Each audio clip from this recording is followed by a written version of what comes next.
Hello everyone, आज हम लोग पढ़ने वाले हैं क्लास 10th की ज्योग्राफी की बुक से चैप्टर नंबर 4 एग्रीकल्चर। तो चलिए चैप्टर को स्टार्ट करते हैं।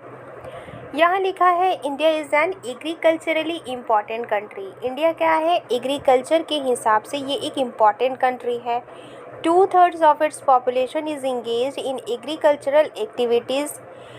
इंडिया की जो जितनी भी पॉपुलेशन है उसको अगर 3 हिस्सों में बांटे तो उसके 2 हिस्से एग्रीकल्चर के कामों से जुड़े हुए हैं। Agriculture is a primary activity which produces most of the food that we consume. Agriculture एक प्राइमरी एक्टिविटी है जो कि ज़्यादातर फूड प्रोड्यूस करता है जिसे हम लोग कंज्यूम करते हैं। Besides food grains it also produces raw material for various industries. Food grain के अलावा ये क्या करती है? रॉ मटेरियल भी प्रोड्यूस करती है अलग अलग इंडस्ट्री के लिए। यहाँ पर अगर हम एग्ज़ाम्पल लें तो हम चीनी को एग्ज़ाम्पल ले सकते हैं।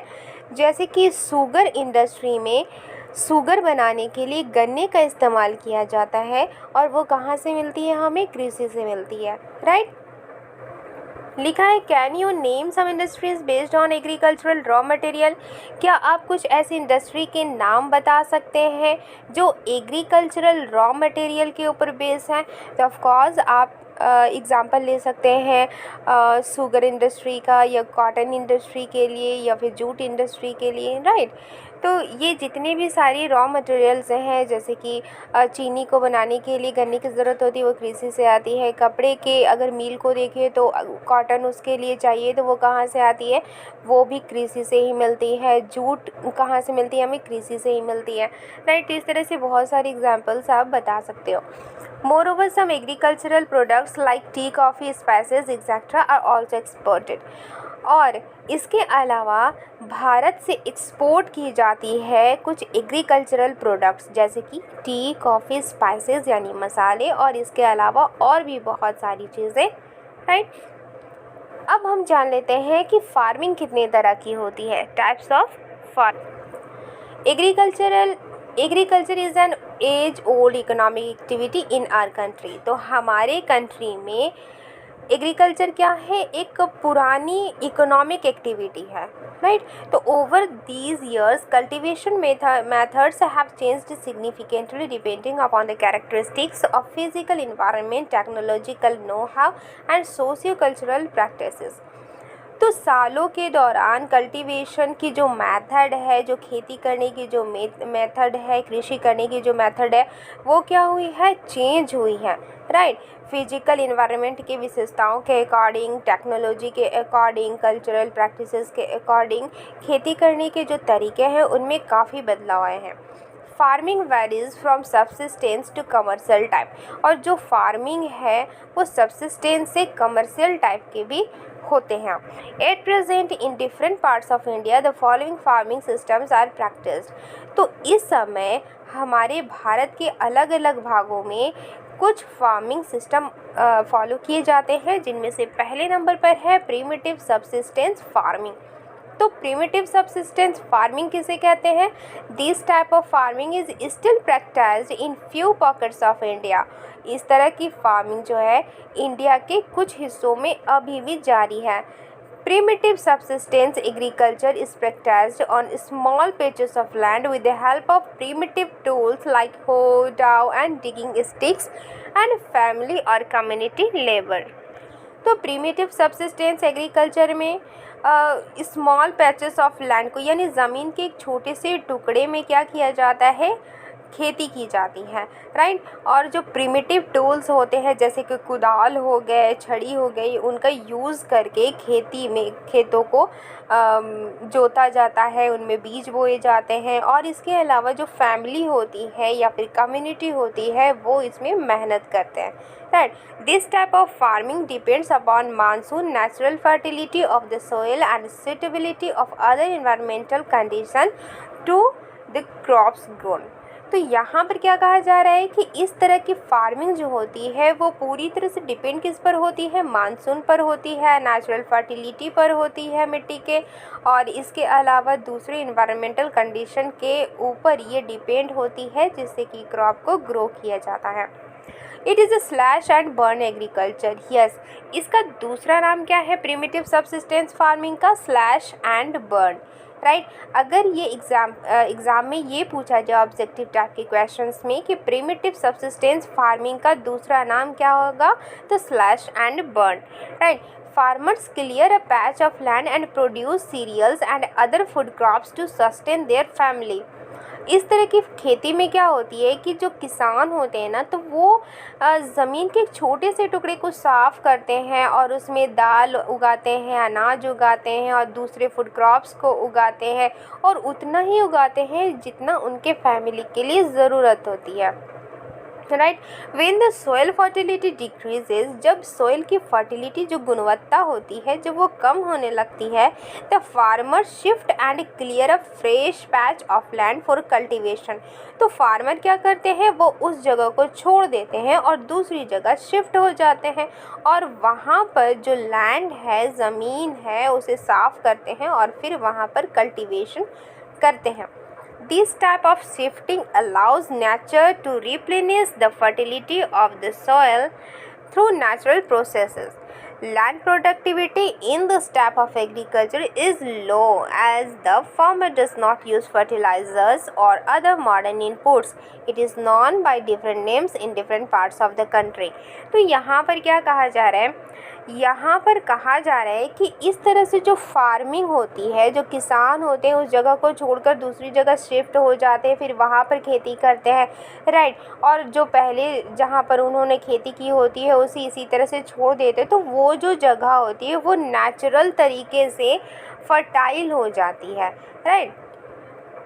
और इस तरह की जो प्रोडक्टिविटी है एग्रीकल्चर की, इस तरह की खेती करने से जो प्रोडक्टिविटी है, जो उत्पादन होती है किसानों की, वो बहुत ही ज़्यादा कम होती है, क्योंकि इसमें फार्मर्स किसी भी तरह के फर्टिलाइज़र को यूज़ नहीं करते और ना ही किसी तरह के मॉडर्न इनपुट्स का यूज़ करते हैं, ना किसी टेक्नोलॉजी का, ना ही किसी तरह की मशीन की, ना ही किसी और तरीके की, जैसे कि ज़्यादा सिंचाई हो गई इस तरह से, या फिर ज़्यादा पेस्टिसाइड्स या इंसेक्टिसाइड्स, इस तरह की किसी भी चीज़ का वो यूज़ नहीं करते, जिससे कि उनकी जो प्रोडक्शन होती है वो कम होती है, राइट। और वो पूरी तरह से ऑर्गेनिक होती है, right. It is known by different names in different parts of the country. और ये इस तरह की जो खेती होती है, इस तरह की जो फार्मिंग होती है, वो कंट्री के अलग अलग भागों में अलग अलग नामों से जानी जाती है। Can you name some such types of farming? अब यहाँ क्या कहा जा रहा है कि क्या आप ऐसे किसी फार्मिंग का नाम बता सकते हैं? तो इस चैप्टर को हम लोग जब कंप्लीट कर लेंगे तो इस तरह के क्वेश्चंस को भी हम लोग सॉल्व करेंगे। फिलहाल हम लोग आगे बढ़ते हैं। It is jhuming in north eastern states like Assam, Meghalaya, Mizoram and Nagaland. इसे झूमिंग के नाम से भी जाना जाता है। कहाँ कहाँ जाना जाता है? नॉर्थ ईस्टर्न स्टेट में, जैसे कि असम है, मेघालय है, मिजोरम है एंड नागालैंड। इसके अलावा मणिपुर में पामलू के नाम से जाना जाता है। बस्तर डिस्ट्रिक्ट ऑफ छत्तीसगढ़ में इसे दीपा के नाम से जाना जाता है। अंडमान एंड निकोबार आइलैंड में भी इसे दीपा के नाम से जाना जाता है, राइट। अब झूमिंग के बारे में क्या लिखा है? The slash and burn agriculture. हमने पिछली बार हमने क्या पढ़ा? प्रिमिटिव सबसिस्टेंस फार्मिंग, जिसे स्लैश एंड बर्न भी कहा जाता है। अब उसे झूमिंग भी कहा जाता है, ये याद रखिएगा, right. The slash and burn agriculture is known as milpa in Mexico.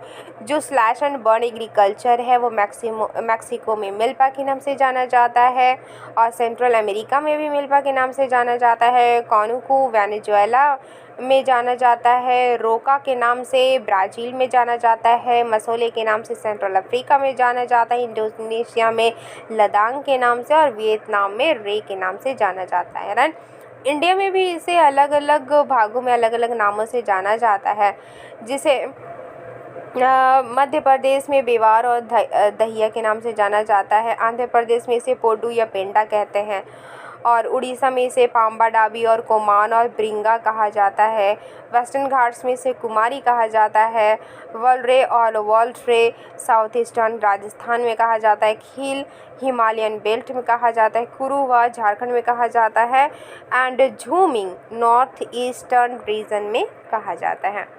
अरे अब आगे चलते हैं। आगे लिखा ये जो पॉइंट है ये हमारे किसी काम का नहीं है, ये हमारे एग्ज़ाम्स के लिए इम्पॉर्टेंट नहीं है, सो फिलहाल हम इसे छोड़ते हैं और आगे बढ़ते हैं। इंटेंसिव सब्सिस्टेंस फार्मिंग, तो पिछली बार हमने क्या पढ़ा, प्रीमिटिव सब्सिस्टेंस फार्मिंग। अब हम लोग पढ़ेंगे क्या, intensive subsistence farming, right. This type of farming is practised in areas of high population pressure on land. तो इस तरह की जो फार्मिंग होती है ना, एक ज़मीन पर प्रेशर मतलब एरिया ऑफ हाई पॉपुलेशन, यानी ऐसी जगह जहाँ पर हाई पॉपुलेशन हो और वहाँ पर जो ज़मीन हो उस पर प्रेशर दिया जाता है फार्मिंग के लिए। कैसे, it is labour intensive farming where high doses of biochemical inputs and irrigation are used for obtaining higher production. ये एक लेबर इंटेंसिव फार्मिंग होती है जहाँ पर बायोकेमिकल इनपुट्स और इरीगेशन का हाई डोज दिया जाता है जिससे कि हायर प्रोडक्शन हो सके। फॉर एग्ज़ाम्पल कि अगर किसी के फादर के अगर बहुत बड़ी ज़मीन है और उनके 2-3 बच्चे हैं, तो वो बड़ी सी ज़मीन उन 2-3 बच्चों में डिवाइड हो जाती है, राइट। जैसे कि हम कहते हैं कि ये एक बड़ी सी ज़मीन है, 2-3 बच्चे हैं, तो यहाँ पर ये ज़मीन डिवाइड हो गई, राइट। अब उनके अगर बच्चे होंगे तो ये क्या हो जाती है, फिर इसमें डिवाइड हो जाती है, राइट। अब ये क्या हो गया, इतनी बड़ी ज़मीन छोटे छोटे हिस्सों में बढ़ जाती है। अब इतनी ही छोटी छोटी ज़मीन है और वहाँ पॉपुलेशन है, तो इतनी ही ज़मीन पर हाई प्रोडक्शन लेने के लिए क्या किया जाता है, उसमें बायोकेमिकल इनपुट्स का यूज़ किया जाता है, राइट। और इसके अलावा इरिगेशन का यूज़ किया जाता है ज़्यादा, ताकि हायर प्रोडक्शन मिल सके। तो इस तरह के जो फार्मिंग होती है इसे कहते हैं इंटेंसिव सब्सिस्टेंस फार्मिंग। आगे लिखा है, दो the right of inheritance leading to the division of land among successive generations has rendered land holding size uneconomical, the farmers continue to take maximum output from the limited land in the absence of alternative source of livelihood. Thus there is enormous pressure on agricultural land. तो मैंने जैसे पहले कहा कि जो बड़े ज़मीन होते हैं उनके हिस्से हो जाते हैं और उसी में फार्मिंग के लिए ज़्यादा प्रेशर दिया जाता है, राइट। तो इसी तरह के फार्मिंग को क्या कहेंगे हम, इंटेंसिव सब्सिस्टेंस फार्मिंग कहते हैं। कमर्शियल फार्मिंग, तो अभी तक हमने 2 तरह के फार्मिंग के बारे में पढ़ा, अब पढ़ेंगे कमर्शियल फार्मिंग के बारे में। The main characteristic of this type of farming is the use of higher doses of modern inputs, example high yielding variety seeds, chemical fertilizers, insecticides and pesticides in order to obtain higher productivity. इस तरह के farming के जो विशेषता होती है ये होती है कि इनमें मॉडर्न इनपुट्स का ज़्यादा इस्तेमाल किया जाता है, जैसे कि हाई यील्डिंग वैरायटी सीड्स होते हैं, यानी कि हाई क्वालिटी के बीज यूज़ किए जाते हैं जिससे कि प्रोडक्शन ज़्यादा हो सके। केमिकल फर्टिलाइज़र्स का यूज़ किया जाता है, इंसेक्टिसाइड्स एंड पेस्टिसाइड्स का यूज़ किया जाता है जिससे कि पौधों में कीड़े ना लगे, राइट। और ऐसा इसलिए किया जाता है जिससे कि जो प्रोडक्शन है वो हाई मिल सके, right. The degree of commercialization of agriculture varies from one region to another. जो इस तरह की एग्रीकल्चर है उसकी डिग्री हर जगह अलग अलग होती है। For example rice is a commercial crop in Haryana and Punjab. जो चावल की खेती है वो हरियाणा और पंजाब में एक कमर्शियल क्रॉप है। क्यों? क्योंकि उनकी बिजनेस की जाती है, उनकी बिक्री की जाती है, right. But in Orissa it is a subsistence crop. लेकिन उड़ीसा में ये सबसिस्टेंस क्रॉप है, उतनी ही उगाई जाती है जितनी की ज़रूरत है, राइट। ओके, तो अभी तक हमने कितने तरह के फार्मिंग के बारे में पढ़ा? अभी तक हमने पढ़ा 3 तरह के फार्मिंग के बारे में। पहला था प्रिमिटिव सब्सिस्टेंस फार्मिंग, जिसे स्लैश एंड बर्न के नाम से भी जाना जाता है, झूमिंग के नाम से भी जाना जाता है। और दूसरा है इंटेंसिव सब्सिस्टेंस फार्मिंग और तीसरा कमर्शियल फार्मिंग, राइट। आज के लिए बस इतना ही। नेक्स्ट वीडियो में हम लोग पढ़ेंगे कमर्शियल फार्मिंग से और आगे। तो अगर आपको ये वीडियो पसंद आई है तो लाइक एंड सब्सक्राइब करना मत भूलिएगा। मिलती हूँ नेक्स्ट वीडियो में। Thank you.